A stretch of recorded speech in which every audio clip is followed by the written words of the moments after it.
Hey everyone, thank you for being here. We have one of our most favorite, because we do have favorite customers here, and Courtney is one of them, and Hayden and I are just going to sit down and chat with her today about her healing journey these past few months since we first met her, because one thing I have learned over the last 7 years, and I learned this very early when I started farming 7 years ago, is I'm not a dairy farmer producing milk, and I'm not so much a meat farmer producing meat. But what I do is I offer women hope and healing. I see this over and over in our store when people come in and they meet women like Courtney and other women who are at different places on the same journey. And they might be buying meat and bones and milk, but the bigger important message they get is there is hope for them. And that's why we wanted to share Courtney's story today, because it offers so much hope and she's had so much success. And so Hayden, you're going to start. Yeah, well, so I'd love to know, we met you for the first time several months ago, and when you walked into the farm store, you had a list, a list of things that you were allergic to. And so I would love to know what brought you to the farm store that day, and why were you at the farm store instead of the doctor? Well, it's an absolute blessing, and it's all Jenny. Yeah. I love Jenny. I happened to be at the farmer's market, and I had just found out through my chiropractor, after a very long, extensive, painful journey, that I was allergic to about 85% of the foods I was consuming. And so I happened to be at farmer's market, and I was talking to another vendor, and Jenny overheard the conversation, and she said, "There's hope for you." And I looked at her and I said, "I don't think so." Yeah. And she said, "No, really, there's hope for you." And she wrote down your website, and I immediately went home and got onto the website. I think the next day I got in the car and drove down because I was so motivated to feel good and to feel better. And there really was nothing more than I just wanted to be happy and I wanted to be healthy. Right, which is what we all wanted, I suppose, at the end of the day. So, well, I'm so glad it was so serendipitous that you talked to Jenny that day. And, for several years before this, you had been struggling with a lot of different things, stress and health issues. So what did your life look like, in the past several years before coming out to the farm store? Oh, wow. I went through a really, really long, painful journey. I had a lot of loss in my life. I lost my uncle, I lost my father, I lost my mother. Wow. I went through a lot, and it was, the only way I can really describe it is, my booty got kicked for 6 years, and I had a job that I hated, then I found a job that I loved, and then I left that job to go to another job that I thought I would love, and got fired. It was just one kind of emotional, tragic ordeal after the other. And I don't really know what the turning point was, except that I had an accident that resulted in me rupturing my disc, and I was in agonizing pain. And that's when I just knew that something's not right. Something is just very wrong with my body. And so I have a chiropractor that I've been going to for 20 years who is amazing, and I knew that he'd fix me. And so we went through this incredible journey. I was getting physical therapy probably 4 times a week. I was in agonizing pain. It was painful to walk. It was painful to move. And so we finally, after several months of physical therapy and very hard work, he encouraged me to be tested for food allergies. And he was like, "Is there any way you will consider doing this?" And I said, "Yeah." And I kind of had already suspected that there were some issues that I was having, but I just didn't really pinpoint it. And anyway, he tested me, and it was actually really quite hysterical when I got the results, because for the first time in my life, I thought I was eating the best I'd ever eaten in my life. Oh, yeah. And when I got the results, like everything I was allergic to or had an intolerance to was all the antioxidants and all the superfoods, and it was blueberries and walnuts and almonds and eggs and all these things that are supposed to be good for you were actually making me really sick. And through that, it was causing inflammation in my body. So all this pain from the ruptured disc started to go away, but I still had all this inflammation. And the inflammation ironically, I've had it for many, many, many years, but because it was caused from my diet, I didn't notice it. And I didn't connect the information. To me, it was just perimenopause, it was hormones, there was all these justifications for why That we're I told. had weight gain issues Yeah. and why my weight was fluctuating up and down, and that's what we're told as women. We're told, oh, it's hormonal, oh, it's this, it's that. And so ironically, I was ready, and I went home, and it was emotional. It took me about a full week to go through my cabinets, but I threw out thousands of dollars of food. Wow. And I didn't throw it out, I donated it to various friends and charities, but it was really emotional because I was like, these are all things I love. Well, yeah, you go home to an empty kitchen. Right. And then it was like, what do I eat now? And so I've never been a big meat eater, and that was the one thing that I was able to eat That wasn't on the list. that wasn't on the list. Oh. But I knew from my personal experiences that eating meat always made me sick. Right. And so through a lot of research and a lot of conversations with a lot of people, what I discovered is it was how the meat was being manufactured and processed. Hence, you guys came into my life, or you ladies came into my life. Thank you. Yes, we are. It's so wonderful when someone shows up there that because we often don't do what you did, drastic changes. Would you say that you hit bottom with your health? Like, I can't. And I think also because I had been in such a bad place for so long, I was just ready for change. And my chiropractor even said to me, he said, I've known this about you for a very long time. And he said, but you weren't ready. Oh, And he goes, and I know now that you are ready. wow. Now, neither one of us was prepared for what these results were going to bring. I mean, even he apologized profusely because he was like, usually when I do this, people are allergic to 2 or 3 items. But I was allergic to pretty much everything I was eating. 85% of my diet was making me sick. So in a way, I guess you would say that the 6 years combined is what caused me to hit rock bottom. But I will say that I faced the whole journey just head on because I was so ready to have a new beginning. I was ready to have a fresh start. I was ready to be healthy and optimistic. And frankly, I became very selfish. And every decision I started making was about me being happy.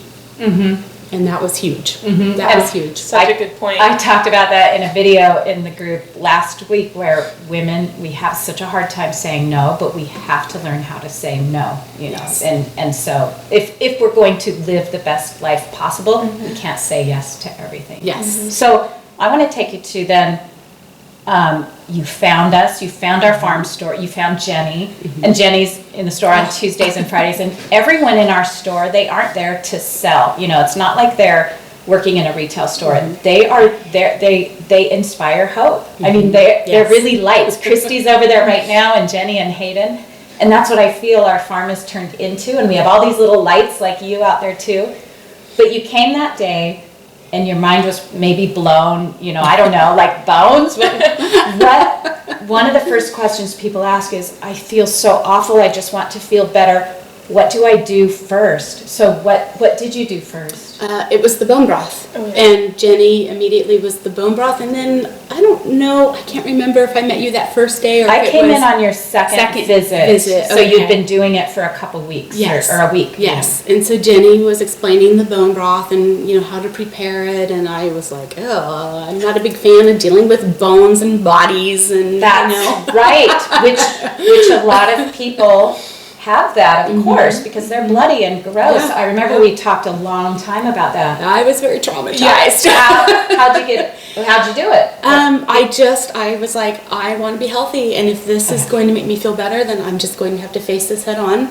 I do have great rubber gloves. Yeah, whatever it takes. Yeah. And that was just kind of how I faced it. And what I realized is, you know what, I can just get this and I can just throw it in my crock pot and ignore it. I did finally take the opportunity to do the chicken feet, and I will tell you that the chicken feet still just stress me out. And I used my last 2 chicken feet the last time I made broth, and I don't think I'll be buying anymore. All right, so you may not be ready to hear this, but pig's feet made incredible broth. We have pig's feet. Oh, the broth is so It's wonderful. my favorite. It's so good. We're going to turn you into a farm girl yet. Okay, so you went home, you made the broth. Another thing is how much do I have to, how did your diet change that first week or 2 or month, and how much bone broth did you have? That which first is week, different for everybody. I did everything. It was bone broth. I think I did bone broth hardcore for like 3 days. I woke up, I had it for breakfast, lunch, dinner. Anytime I got hungry, bone broth. And after 3 days, I noticed a very big difference that was just kind of amazing. And then by the 4th day, I was like, okay, I need food. I need real substance. And so I had some oatmeal and felt really good after that. And then at that point, I just would do oatmeal for breakfast, and then I would do bone broth for lunch. And then at night, I would have one of your wonderful steaks or one of your burgers. And that became a reward, because it really, when you're taking all the things that you love out of your diet, it's really difficult. And when you're like, yay, oatmeal, oh, yay, bone broth. The steak is my favorite. It's like my highlight. When I get my steaks and I get to go home and make a nice steak. You could look forward to it. And I look forward to it. And so it's like, you know what? I can do this. And I think at first I was hesitant because in the past, like I said, meat always kind of made me feel sick. And I ate one of your filet mignons. That was the very first steak I had. And I felt amazing. Like after I ate it, well, first of all, I could just taste how incredibly pure and delicious it was.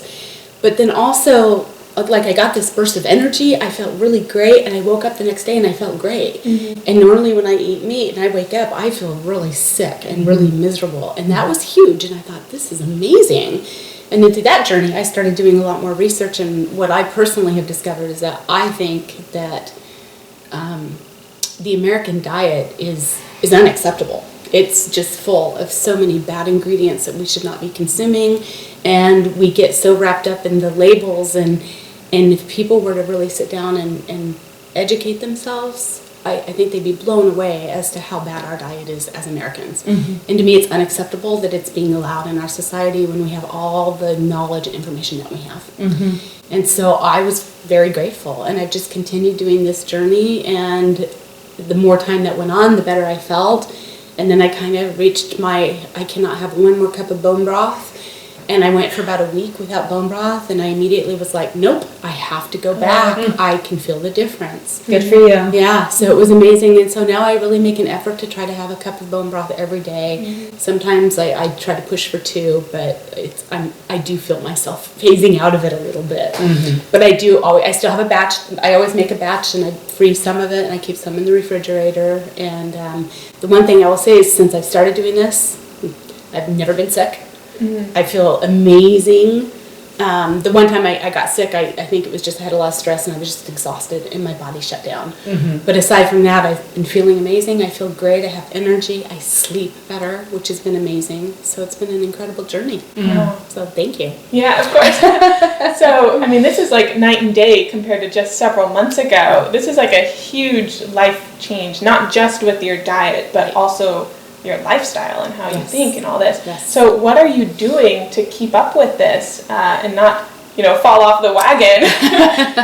Well, I have fallen off the wagon a couple times. Which we all do. And I suffer the consequences. Part of the journey. And I suffer the consequences every single time. And I can just, with this fabulous rainy weather that we've had a couple nights ago, I was just like, I want pasta. I want comfort. And of course, how do you fix pasta when you're allergic to everything? So of course I had some quinoa pasta, and I made a pumpkin and coconut sauce for it. And I was so excited to eat it. And healthy. The next day I woke up and I just was puffy and bloated, and I felt miserable. I felt lethargic, and I thought, okay, I have to take that out. So I had my moment of glory. I loved it. I cooked a beautiful meal. I'm guilty. I opened a bottle of wine, which I'm not supposed to drink wine.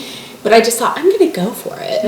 And I suffered the consequences. And so yesterday I got up, I had my bone broth, I had my oatmeal, and I got back on track. Perfect. And I think that's what's important, is to just I think it's okay to have what I call my pity party. Yeah. Where I cave. And you didn't beat yourself up over it. You didn't feel guilty. No. It's just you enjoyed your meal and moved on. That's exactly right. You know, something you pointed out that many of us, men and women, have a hard time with is, and I first realized it many years ago, 12 years ago for the first time, is what you eat now makes you feel differently now. And we eat so mindlessly in this country, and we don't realize that our acid reflux and our fibromyalgia and being tired and low energy is because of that day-to-day thing. And how do you decide, do you like check in with your body? Because it sounds like you're really super in tune with your body and how what you take in your body makes you feel, and you're kind of like guarding, protecting that. So do you have a process for that? You know, I don't, but I am very in tune with my body, and I've been in tune with my body for a very long time. With other factors. The inflammation was, to me, I had no idea. I had no idea that was an issue. But now, and especially now that I have taken all these things out and really been on this incredible journey, it's funny because like I ate that pasta and within a couple of hours I was like, oh no. And I could just feel my body flaring up, and like I really identified with what was going on with my body, and I thought, okay, this is inflammation.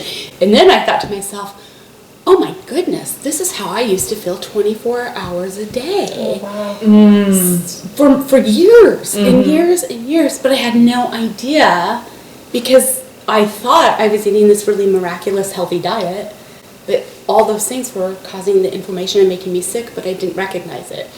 And for me, and ironically, I did not pursue this for anything more than being healthy, but I've lost 20 pounds without any effort except changing my diet.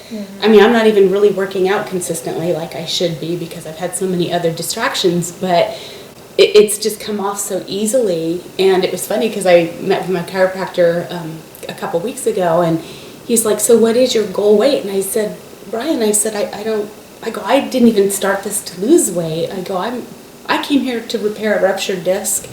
And I go, and then we've made this other discovery, and now I just want to be healthy. I go, I don't have a goal weight. I go, I feel really amazing that I've lost this weight.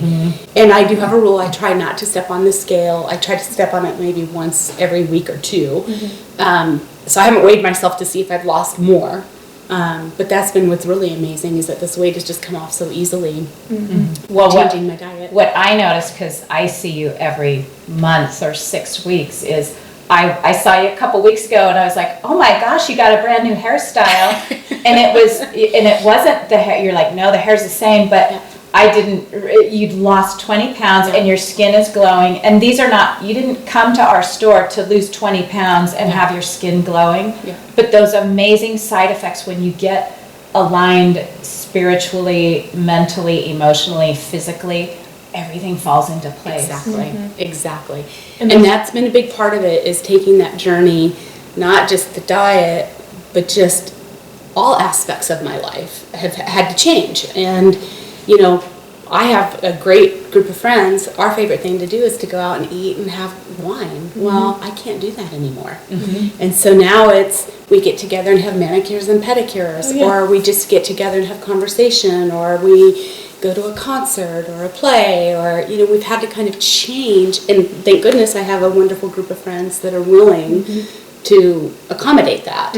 And now one of my friends, you know, she came over and I cooked a big dinner and we had dinner at my house. And so it's just tweaking that. And I've had some friends that don't understand it at all, and I've lost those friends, and that's okay, because like I said, I'm being selfish. It's about me and my happiness and my health. And you can't serve anybody else if you haven't taken care of yourself first. And we women often forget that. We want to take care of everyone else first, and then we fall exhausted into bed and think of the things we didn't get done. One thing you shared with me a few weeks ago in the farm store that I would love for you to outline here is the labadi. What is that? And because you are such a great role model at what all of us women should be doing, and we know we should be doing it. So what is it? This is so critical, and everybody needs to do labadi. It's important. So many years ago, I was in real estate, and that is a career that just consumes your life. And I basically started recognizing that I was booked out 30 days. You know, I had commitments every single day. I was never having any downtime. And I finally decided that I need to change this because I'm not taking any time for myself. So I came up with a word, labadee, and labadee was, I went on a trip with my family many years ago, and we went to we went on a cruise, and there was a portion of an island that the cruise ship owned, and it was called Labadee, and it was paradise, basically. And I can remember saying to my mother, if I were ever to become a hermit, I would move to Labadee. So I realized that I needed time for myself, and I decided the only way that was going to happen is if I started treating myself as an appointment. So I decided to have a key word to put in my calendar, and I came up with Labadee, because it had to be something different. It had to be something that jumped out at me and was a trigger point of this is my time. So I started going through, and I chose Thursday night and Sundays to be my Labadee, and I sat down and I went through my whole calendar, and in pen, and usually like bright red or like a color that jumped out, I would put Labadee. And then I would draw a little squiggle line all the way down. And what that did for me is anytime anybody wanted to get together, if I flipped to my calendar and I saw that Labadee, it reminded me that's my day, and this is my day to say no. And so it taught me the boundary of saying no. And it also reminded me that it's okay to have a day to do nothing. Now, if it was something I really wanted to do with a friend, sure, I would do it. But my Labadees can be days where I lay in bed and watch movies all day, or I curl up on the couch and read books all day. It can be putzing around the house, not really doing anything, but maybe cleaning here, putting something away, whatever it is, it varies. It has been my saving grace, and I think everybody needs to do that because I think it's critical. We get so caught up in our lifestyles and the busyness and going here and going there and doing this and doing that and pleasing people. We don't take care of ourselves, and the only way we can take care of ourselves is if we start blocking time out, and that's so important. And I think especially women, need to do that, but I think men need to do it also. And it gives us an opportunity to soul search and to take that time out and just really process, how did my week go? What was great about my week? What was bad about my week? What can I do differently? What can I do to enhance next week and make it better? I think it's really important, and it's backfired on me a couple times because I've shared this with some friends of mine. And now when I call my friends sometimes and ask them to get together, they're like, sorry, it's Labadee. So beware. You may lose your friendships. Or coordinate your Labadees. Exactly. But you're very busy, and each one of us is really busy in different ways, you know, whether we have families or kids or crazy jobs or whatever, but you made it work for you, and each one of us can make it work for each of us in our own lifestyles. That's a good point. We can always make excuses, but no matter what, we can make ourselves a priority. Yes, and absolutely. Nothing's going to change until we do that. Absolutely. We can keep making excuses, but at the end of the day, you just got to do it. That's exactly right. And that's why I was like, I have to designate these days. And I've been doing this now for, 9 or 10 years. Wow. And I sit down at the first of the year and I go through the calendar and I mark it down. And I go through the whole year and I do it. And like I said, that doesn't mean that you're not going to do anything on that day, but it just reminds you that that is your day. And sometimes when my weeks get really busy, I'll be like, oh my God, I'm overcommitted. I'm going to go and schedule another Labadee, and I'll add one in to just have an evening where I relax. Good for you. Cook a nice meal or whatever I want to do. But I think it's really important, and I think that in order for us to be happy and to be healthy and to be able to really look into ourselves and soul search, you have to take that time. And we are famous for not doing that. So I have a power hour, I do, at 5 a.m. for an hour. And I went over that on a video last week. It's all detailed what I do. But do you have a something? Because everyone's looks different Yeah. if we have them. But I have to go outside, I have to walk. So I'll go outside and pick, there's like a rotation of 3 different places that I like to walk at, whether I'm at Champlain Park or there's like the wildlife refuge, and walk for a minimum of half an hour. I'll usually walk 15 minutes out and back, but I turn off my cell phone and nothing, because I have to be inspired by nature, and it's, fresh air and a little bit of exercise, and I come out of that feeling so focused and so energized that that's something that I have to do. I try and do it at least once a week, and I'm getting better about doing it more often, but it's once a week right now, and that helps so much. So we all look different. Yeah. It's important just to find what works for you. Do you, I'm just curious, do you do, because I do a spiritual practice too, do you do that, to be, just to make sure I'm aligned at all levels, like my environment, my values and beliefs, my mental state, and my spiritual, do you do anything? I'm just curious because everyone's looks so different too. I don't really have any specific spiritual practice. My home is my place of zen. My home is super See that right important. there? I think that right there, says it all right there. That is my home. I will spend my last penny to find a plant to put in that corner, because that plant's going to bring me peace. And I think, and this is the other thing, and this was a really valuable lesson I learned in the past couple of years. I used to put a lot of pressure on myself to, I have to go work out for an hour every day, and But what I found is that when you're super busy and you put that kind of pressure on yourself, it's easy to go, you know what, I don't have an hour to spare today. So my way of thinking now is I find little ways every day to incorporate fitness into my life. And sometimes it might be just a little 15-minute walk. I park far away when I go to run errands, and so I have to walk further to get to the store. I do aim for 10,000 steps every day. But the one thing I learned is don't put that pressure on myself. Just go out, set a time, and I like to go first thing in the morning and just get it out of the way. I mean, also, it makes for a much better, more energetic, joyful day for me. But I will head out, and I always think, okay, I'm going to go for an hour. But if I get out and I feel tired and I only do 20 minutes, that's okay. I've had days where I head out thinking, okay, I only have half an hour to spare, and all of a sudden 3 hours later, I'm walking home. Don't put pressure on ourselves that we have to do this for an hour every single day. It's okay if it's 15 minutes. Maybe it's 15 minutes 3 or 4 times a day. And maybe you just say, you know what, I'm not going to work out today. And I think that's okay. I think it's really important we listen to our bodies, and we give ourselves permission that it's okay if you don't achieve something. One thing I come away from every conversation with you, you are the perfect role model in not feeling guilty.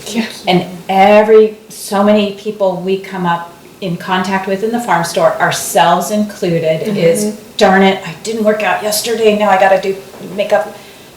What have you done in your life to not have that guilt that it seems like so many of us struggle with? Because you're a great role model of, it's okay, I walk for 10 minutes, I walk for an hour, it's okay. I was very fortunate where many years ago, I had this incredible opportunity, and I cannot remember the woman's name, but she is a humor therapist. And there's 2 things that I learned from her that I have always tried to live by, that always stuck with me. And one was, anytime you start to feel guilty, just remember that guilt is a ticket, and you have to decide whether or not you're going to take the trip. Ooh. Wow, tissue. I know. And when she shared that, I was like, whoa.